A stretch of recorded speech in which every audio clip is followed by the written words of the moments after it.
In this video, we delve into the story of Ian Spackman, a man who, according to Merseyside police, ran one of the most sophisticated drug operations they had ever seen. Based out of Merseyside, Liverpool, Spackman lived a life of luxury that most honest, hard-working citizens could only dream of. Extravagant holidays abroad, closets packed with designer gear, high-end vehicles gleaming on the driveway of his million-pound mansion. Yet, despite controlling a major drug empire, he never physically touched nor even saw the drugs he was moving. From the quiet comfort of his double-story home in Liverpool, Spackman called the shots. He sat at the top of the hierarchy, while a loyal team of trusted soldiers handled the day-to-day operations. Everything appeared to be going their way. The money flowed, the drugs moved, and the empire thrived. But what Ian Spackman and his associates didn't realize was that they were being watched. For 18 months, their every move was under intense police surveillance. Every delivery made, every luxury purchase or overseas holiday, they were all quietly monitored and meticulously documented. And it was only a matter of time before the entire operation came crashing down.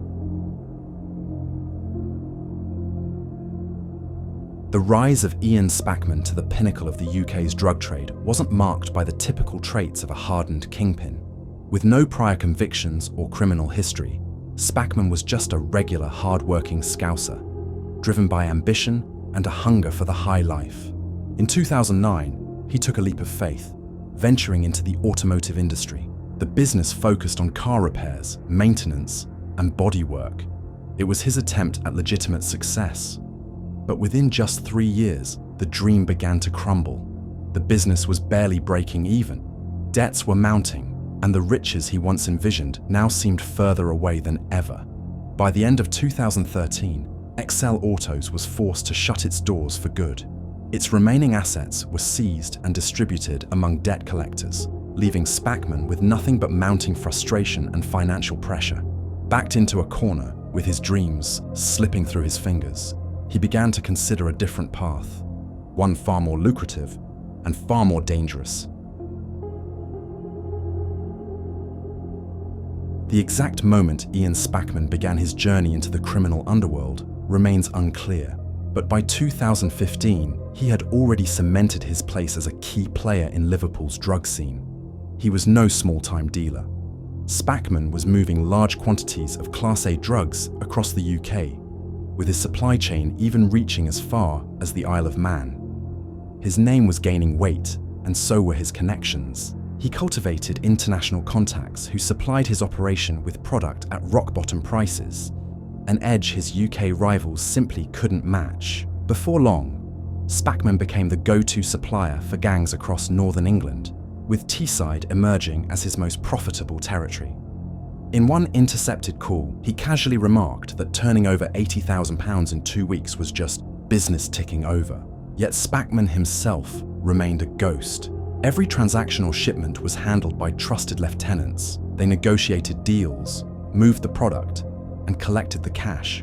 All he did was count the profits and bankroll a lifestyle of luxury. High-end vehicles lined the driveway of his million-pound mansion in Liverpool, each one a silent symbol of the criminal empire he controlled from the shadows. He was known to rub shoulders with the notorious Fernhill gang, a feared crew based out of South Sefton. Led by Liam Johnson and Kyle Shields, the group had built a fearsome reputation, one rooted in dominance and brutality. These weren't men who bargained. They didn't negotiate. They conquered, ruling the region's most profitable drug lines untouched by rivals.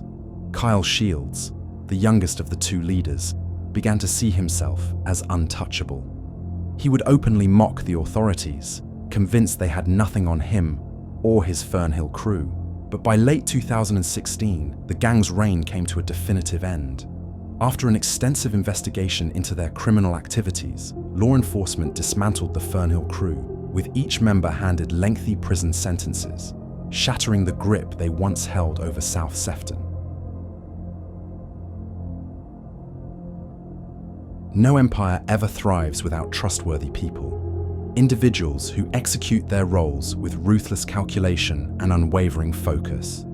James Gannon, Based out of Sunbury Road in Anfield, he was one of the gang's top-tier operatives, standing just beneath Spackman in the hierarchy.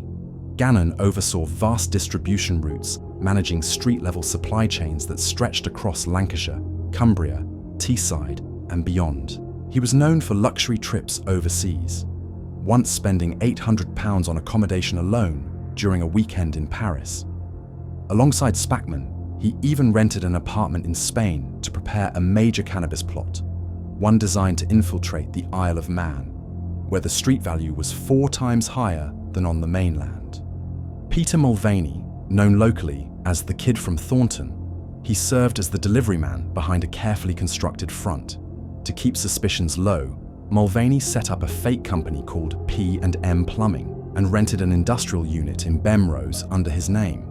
On the surface, it appeared to be just another plumbing company, but behind the scenes, it was the gateway for a lucrative cannabis plot being orchestrated from Spain by Spackman and Gannon. The shipments were cunningly concealed inside toilets and bags of cat litter, slipping seamlessly through customs undetected. Once the goods arrived at the unit, Mulvaney would receive them dressed in a shirt and tie, briefcase in hand, playing the role of a legitimate tradesman running an honest plumbing business.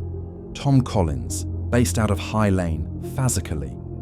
This fella was the third key figure in the upper tier of Spackman's empire. He wasn't just another foot soldier. Collins was the bridge between Spackman and the criminal networks he supplied. If you needed product, Collins was your contact, a smooth operator who helped scale the business into new territories, discreetly but decisively.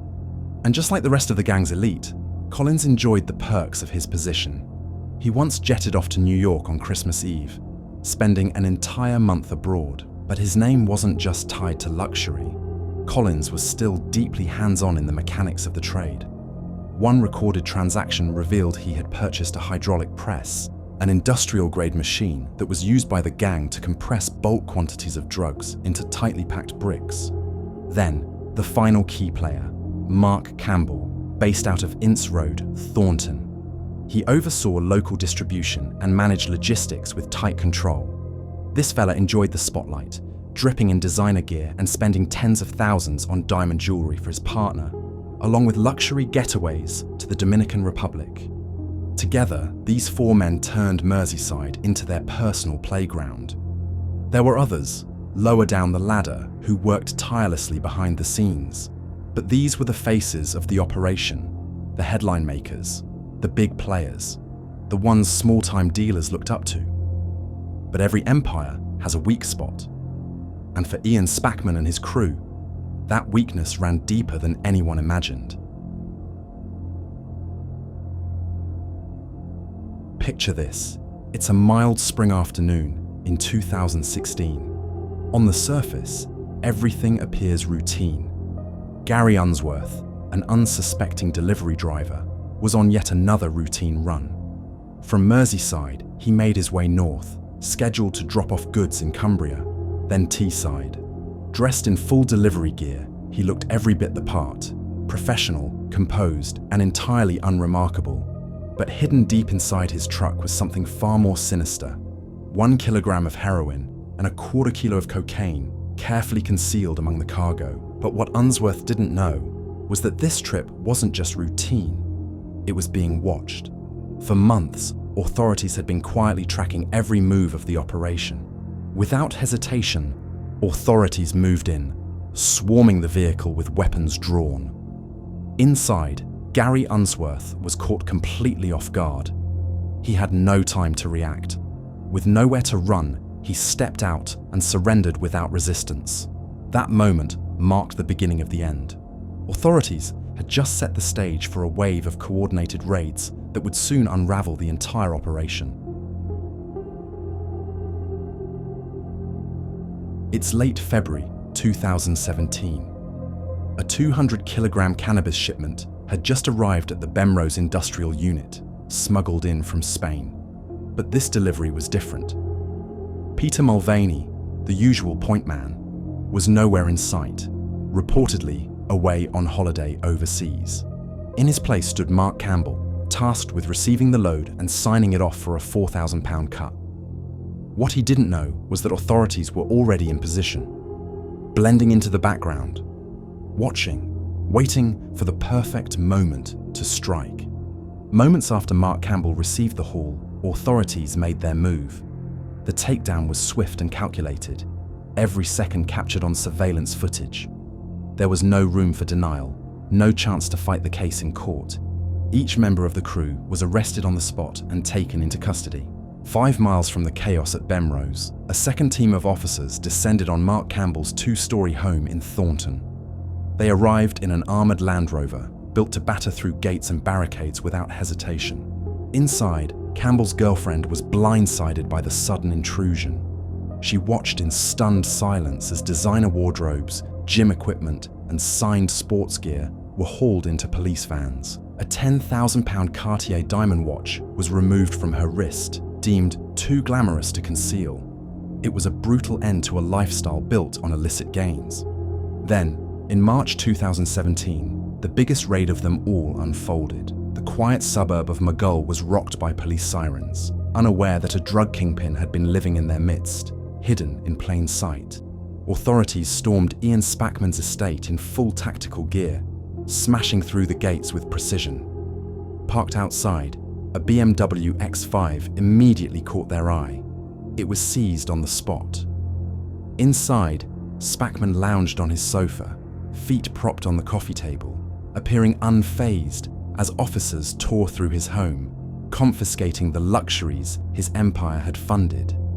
Officers ordered him to stand. His sofa and coffee table were being seized too. He was arrested on the spot, taken into custody, and held without bail. Further raids followed, targeting other key players in the network: James Gannon, Tom Collins, Peter Mulvaney, Paul Hornby, Wayne Franklin, and James Carey. From the combined searches, authorities seized over £1.2 million worth of drugs and £250,000 in cash. But investigators believed it was just the tip of the iceberg, a mere fraction of the empire's true scale, one that flooded the UK with Class A drugs, silently fueling the gang's lavish lifestyles for years, all while flying under the radar. October 2018, Liverpool Crown Court. The month each member would pay the price for their crimes individually. Inside the packed courtroom, tension was palpable. Faces were stern, silence heavy, broken only by the judge's cold pronouncements. Years of luxury built on illicit gains, communities irreparably damaged, all in pursuit of a life they believed they deserved. But an 18-month investigation was enough to bring the entire empire to its knees. Tom Collins, he received a 16-year prison sentence for his pivotal role in the network. Mark Campbell was handed 14 years behind bars. Peter Mulvaney drew a 19-year term for acting as the operation's chief courier. Paul Hornby was sentenced to 13 years and 4 months. Gary Unsworth received 7.5 years after his vehicle was stopped and the first kilo of drugs was seized. James Gannon, the distribution architect, 22 years. Wayne Franklin, 9 years for his part in the gang's violent enforcement. And at the top of the hierarchy, Ian Spackman, the mastermind himself, was handed a 17-year and 4-month sentence, his empire of shadows finally extinguished.